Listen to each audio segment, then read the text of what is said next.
Hello students, welcome to the apex academy. तो आज हम शुरू करने जा रहे हैं क्लास 10 साइंस 1 का फर्स्ट चैप्टर, जिसका नाम है ग्रेविटेशन।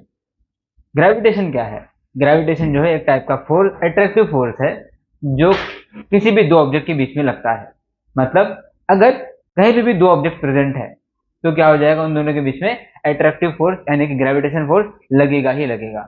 हाँ, वो बहुत कम होता है, इस वजह से वो हमें दिखता नहीं है। जैसे कि दो ऑब्जेक्ट, यानी कि अगर हमने दो मार्कर ले लिया है, हमारे पास दो ऑब्जेक्ट आ गए। अब इन दोनों ऑब्जेक्ट के बीच में क्या हो जाएगा, एक अट्रैक्टिव फोर्स लगेगा, उसको हम लोग क्या बोलते हैं, ग्रेविटेशनल फोर्स। ठीक है, ओके। अब इसका दूसरा एग्जांपल हम लोग अगर बहुत लॉन्ग डिस्टेंस वाला ले तो हमारा अर्थ सरफेस और मून, ये भी दो ऑब्जेक्ट है। अब इन दोनों के बीच में भी क्या होता है, ग्रेविटेशनल फोर्स लगता है। तो सर अगर इतना ज्यादा ग्रेविटेशन अट्रैक्टिव फोर्स है तो दोनों ऑब्जेक्ट एक दूसरे की तरफ चिपक क्यों नहीं जाते हैं? इसका रीजन ये, इसका आंसर ये है कि जो ग्रेविटेशन फोर्स है एक बहुत ही वीक फोर्स है। इस वजह से क्या होता है, वो दोनों ऑब्जेक्ट जो है अपनी तरफ एक दूसरे की तरफ मूव नहीं करते हैं, लेकिन वो एक फोर्स है जो हमें दिखता नहीं है, लगता है। ठीक है। हाँ, अब हम देखते हैं ग्रेविटेशन फोर्स के कुछ कैरेक्टरिस्टिक। अब जो ग्रेविटेशन फोर्स है, इसके इन्वेंशन, इसकी डिस्कवरी किया किसने था? हम सबको पता है, सर आइजैक न्यूटन ने। न्यूटन जी ने की थी। ओके। तो इन्होंने कब किया था ये हम लोगों को पता है। हमने तो वो कहानी पता ही है, जब शायद आइजैक न्यूटन एक एप्पल के ट्री के नीचे बैठे हुए थे, उनके सर पे एप्पल गिरा, तो वो हमें पूरी वो कहानी पता है। ठीक है। उस वजह से क्या हुआ था, ग्रेविटेशन की डिस्कवरी हुई थी। ठीक है, तो उन्होंने कुछ प्रॉपर्टीज दी थी इसकी, ग्रेविटेशनल फोर्स की, प्रॉपर्टीज ऑफ ग्रेविटेशनल फोर्स। तो हमें फिलहाल यहाँ पे एक प्रॉपर्टी ध्यान रखनी है, ऑफ ग्रेविटेशनल फोर्स।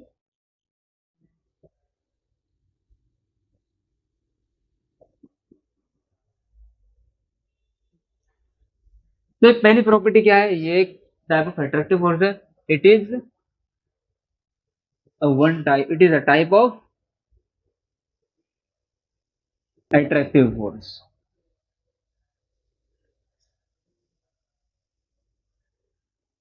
Okay. दूसरी प्रॉपर्टी क्या है इसकी? इसकी दूसरी प्रॉपर्टी है, ये कौन सा फोर्स है,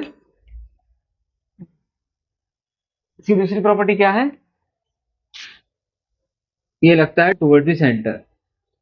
इट एक्ट्स ऑलवेज, ऐसा बोल सकते हैं,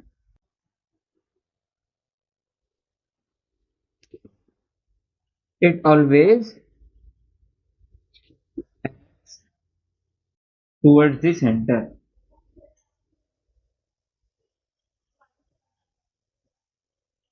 अब इसका मतलब क्या, टुवर्ड्स द सेंटर? अब इसका मतलब ये है, अगर दो ऑब्जेक्ट हमारे पास हैं, एक एक ऑब्जेक्ट ये M1 जिसका मास है M1, और दूसरा ऑब्जेक्ट है जिसका मास है M2, तो इन दोनों के बीच में जो फोर्स लगेगा, ग्रेविटेशनल फोर्स, वो इसके सेंटर से, M2 के सेंटर से M1 के सेंटर के पास लगेगा। ठीक है, ओके। हमने लोगों ने प्रॉपर्टीज भी देख ली। अब हम चलते हैं हमारे नेक्स्ट टॉपिक की तरफ, जिसका नाम है circular motion and centripetal force. Circular motion क्या होता है? सर्कुलर मोशन यानी कि वो मोशन जिसमें क्या हो रहा है, ऑब्जेक्ट जो है सर्कुलर पाथ फॉलो कर रहा है। अगर कोई एक ऑब्जेक्ट, अगर एक ऑब्जेक्ट जो है सर्कुलर पाथ फॉलो कर रहा है, तो इस मोशन को हम लोग क्या बोल देंगे, उस ऑब्जेक्ट का सर्कुलर मोशन। ठीक है। अब सेंट्रीपिटल फोर्स क्या होता है? ये जो मोशन हो रहा है सर्कुलर में, ये जो ऑब्जेक्ट है सर्कुलर फॉर्म में मोशन कर रहा है, ये किस फोर्स की वजह से कर रहा है? सेंट्रीपिटल फोर्स की वजह से। सेंट्रीपिटल फोर्स होता क्या है? सेंट्रीपिटल फोर्स यानी कि वो फोर्स जो क्या होता है, सर्कुलर मोशन में टुवर्ड्स द सेंटर लगता है। इसको मैं आपको कुछ इस तरह समझाता हूँ।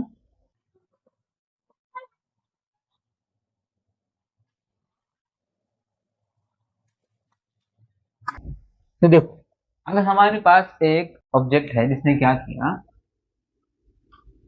एक ऑब्जेक्ट इसने क्या किया, सर्कुलर मोशन किया। अगर सर्कुलर मोशन हुआ है तो उसका कोई ना कोई सेंटर भी होगा। तो ये ऑब्जेक्ट ने क्या किया, इस डायरेक्शन में सर्कुलर मोशन परफॉर्म किया है। ओके, सर्कुलर मोशन हो गया ये। ठीक है। अगर मोशन हो रहा है तो इसमें कोई ना कोई फोर्स लगी होगी। तब ये फोर्स जो है, जो इसमें फोर्स लगती है, वो किधर लगती है, टुवर्ड्स द सेंटर। एक फोर्स लगती है, इसको हम लोग क्या बोलते हैं, सेंट्रीपिटल फोर्स। इसको आप लोग फील भी कर सकते हो।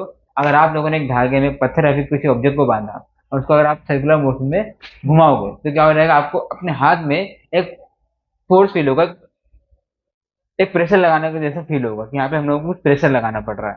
तो वो प्रेशर ही क्या होता है, जो उस ऑब्जेक्ट की वजह से हमारे हाथ में पड़ रहा है, इसी को हम लोग क्या बोलते हैं, सेंट्रीपिटल फोर्स। ठीक है, सेंट्रीपिटल फोर्स क्या होता है, वो फोर्स जो सर्कुलर मोशन में टुवर्ड्स द सेंटर लगता है, इसको हम लोग क्या बोलते हैं, सेंट्रीपिटल फोर्स। अब देखते हैं हम लोग क्या, केपलर्स लॉ। केपलर्स लॉ सीखने से पहले हम एक बेसिक शेप देखते हैं जो हमें इस केपलर लॉ में लगेगा। इसका नाम क्या है, एलिप्टिकल शेप, एलिप्स। एलिप्स क्या होता है मैं आपको वो बताता हूँ। आप लोगों को इतना पता है कि सर्कुलर शेप होता है, ये शेप कौन सा है, ये सर्कल है। इसमें क्या होता है सर, इसमें होता है एक सेंटर, ठीक है, और इसका सर्कमफेरेंस है। अब अगर हमने इस सर्कल को ऊपर से नीचे से थोड़ा सा दबा दिया तो क्या है, कुछ कुछ इस तरह दिखेगा, थोड़ा सा सिमिलर। ठीक है, इस शेप को हम लोग क्या बोलते हैं, एलिप्टिकल शेप। इसमें क्या होता है, इसके दो सेंटर होते हैं, एक इधर और एक इधर। इसको हम लोग क्या बोलते हैं, सेंटर नहीं, फोकाई। क्या, फोकाई। F1 और F2 से डिनोट करते हैं। ओके, हम देखते हैं केपलर का फर्स्ट लॉ।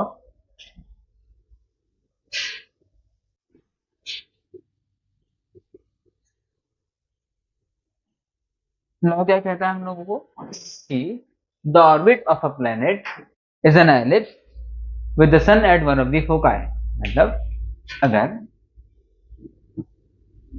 कि जो हमारे पास जो प्लेनेट है हमारे, वो क्या होते हैं, एलिप्टिकल ऑर्बिट में मोशन करते हैं with sun at one of the foci. हमने पढ़ा था दो फोकाई होते हैं, दोनों में से किसी एक जगह पर क्या होगा, हमारे पास सन होगा, और दोनों फोकाई में से किसी एक फोका पे क्या होगा, हमारा सन होगा, और जिसका एलिप्टिकल ऑर्बिट है उस ऑर्बिट में क्या हो रहेगा, वो प्लेनेट मोशन करता है, मूव होता है। ठीक है, तो ये हमारा था फर्स्ट लॉ। ठीक है, अब सेकंड लॉ क्या बोलता है केपलर का। केपलर के फर्स्ट लॉ में हम लोगों को सिर्फ इसका, केपलर का फर्स्ट लॉ जो हम लोगों को टेक्स्ट बुक में दिया, हम लोग को वर्ड टू वर्ड वो याद रखना है, और हमें इतना डायग्राम ध्यान रखना है कि इस केपलर के फर्स्ट लॉ ने क्या बताया था।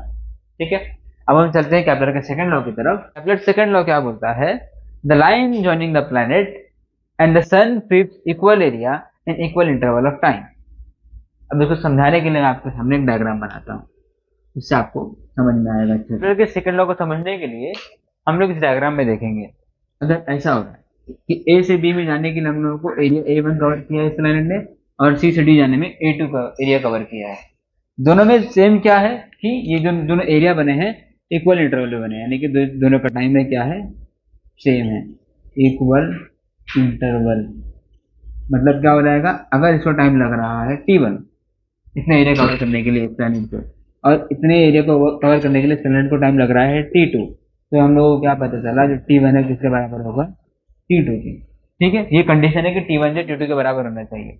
अगर ऐसा हुआ तो केपलर का सेकंड लॉ क्या कहता है, जो A1 है यानी कि ASB जो इतना एरिया है वो किसके बराबर होगा, A2 के बराबर होगा। ठीक है, तो ये हमारा हो गया केपलर का सेकंड लॉ। ठीक है, अब हम बढ़ते हैं केपलर के थर्ड लॉ की तरफ। केपलर का थर्ड लॉ क्या कहता है, the square of its period of revolution around the sun is directly proportional to the cube of the mean distance of a planet from the sun। अब इधर हमें दो वर्ड पे फोकस करना है, पहला क्या, पीरियड ऑफ रिवोल्यूशन, एंड दूसरा mean distance of a planet from the sun. ठीक है, तो पीरियड ऑफ रिवोल्यूशन क्या होता है, पीरियड ऑफ रिवोल्यूशन, इसका मतलब होता है कि जो हमारे पास प्लैनेट था उसने पूरा एक चक्कर, पूरा एक राउंड कितने वक्त में लगाया, कितने टाइम में लगाया, तो हम लोग क्या बोलते हैं, पीरियड ऑफ रिवोल्यूशन। हमने थर्ड लॉ को एक्सप्लेन करने के लिए इसको क्या लेट किया है कि कितना, ये क्या है, कैपिटल T। ठीक है, उसके बाद दूसरा वर्ड क्या दिया था हम लोगों के पास, मीन डिस्टेंस। मीन डिस्टेंस मतलब क्या, इसका मतलब होता है, हमने देखा ये क्या है कि इलेक्ट्रिकल और ये जो शेप है एलिप्स है, तो इसमें जो इसका डिस्टेंस होगा सन से वो डिफरेंस होगा, यहाँ पर कम है, यहाँ पर कम है, लेकिन यहाँ पर तो बहुत ज्यादा है, यहाँ पर मीडियम है। यहाँ पर क्या हो रहा है, जो डिस्टेंस है सन से इस प्लैनेट का वो अलग अलग हो रहा है।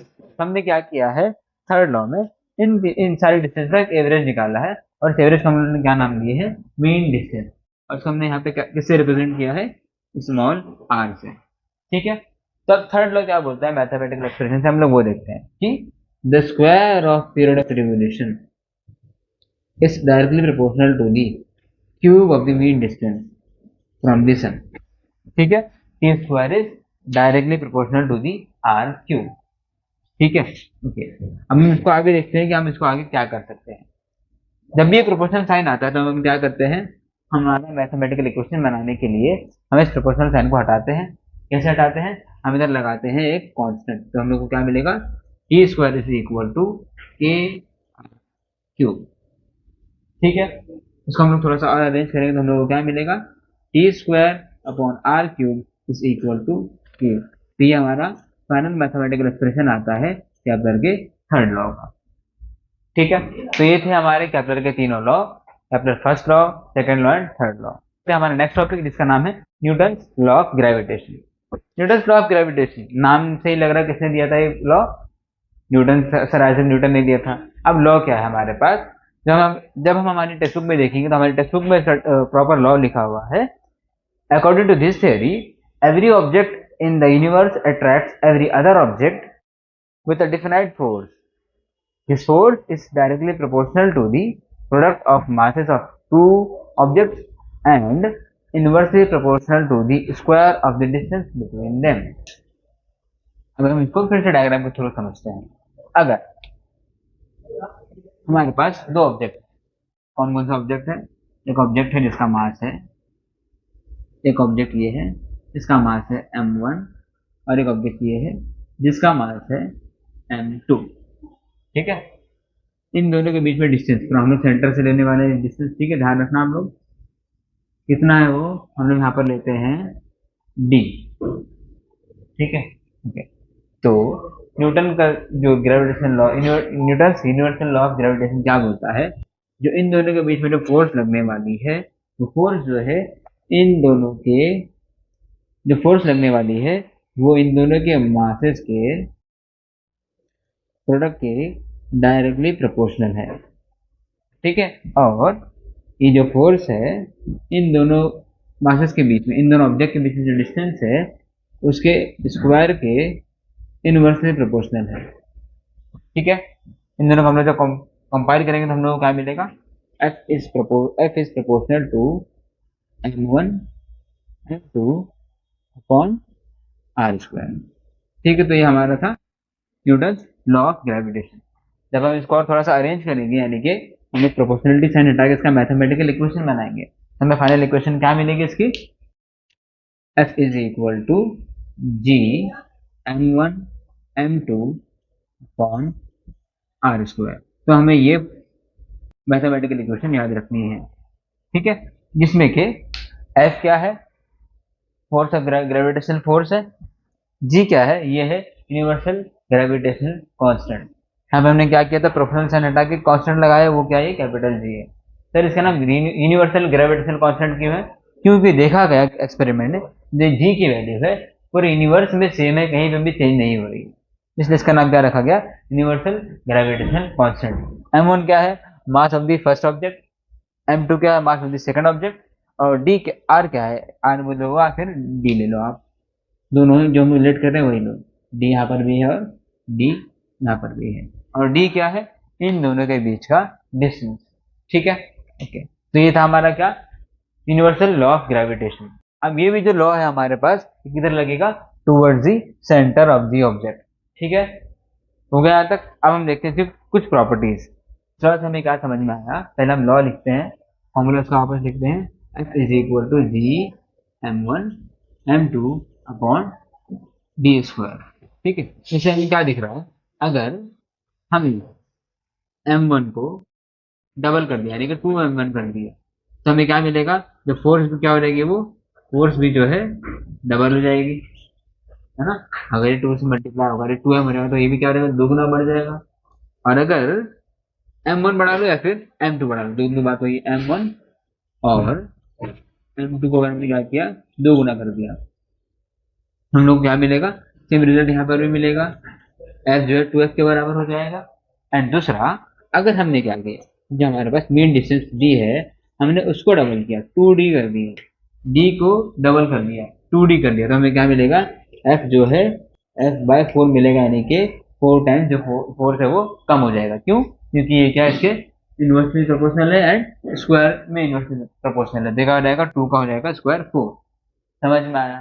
ठीक है, ओके। तो यहाँ पे हमारा यह टॉपिक भी खत्म होता है, जिसका नाम क्या था, यूनिवर्सल लॉ ऑफ ग्रेविटेशन। हमारे पास जो फॉर्मूला मिला था, F is equal to G m1 m2 upon R square, फिर आप लो डी डी स्क्वायर। हमें जी एफ भी पता है, हमें एफ भी पता है क्या है, जी भी पता है, m1 भी पता है, m2 भी पता है, आर भी पता है। जी क्या है? Universal gravitational constant. ये फिक्स वैल्यू है जो कि हमारे टेक्स्ट बुक में दी हुई है, कितनी, 6.67 इंटू 10⁻11, हाँ 10⁻11 न्यूटन मीटर स्क्वायर पर केजी स्क्वायर। हमें ये वैल्यू याद रखनी है। ध्यान रखना, इस यूनिट को नहीं बोलना, क्योंकि कई बार हमें यूनिट में ही एमसीक्यू पूछ लेता है कि यूनिवर्सल ग्रेविटेशनल कांस्टेंट की यूनिट क्या है। ठीक है, हमारा ये टॉपिक खत्म होता है, न्यूटन्स लॉ ऑफ ग्रेविटेशन।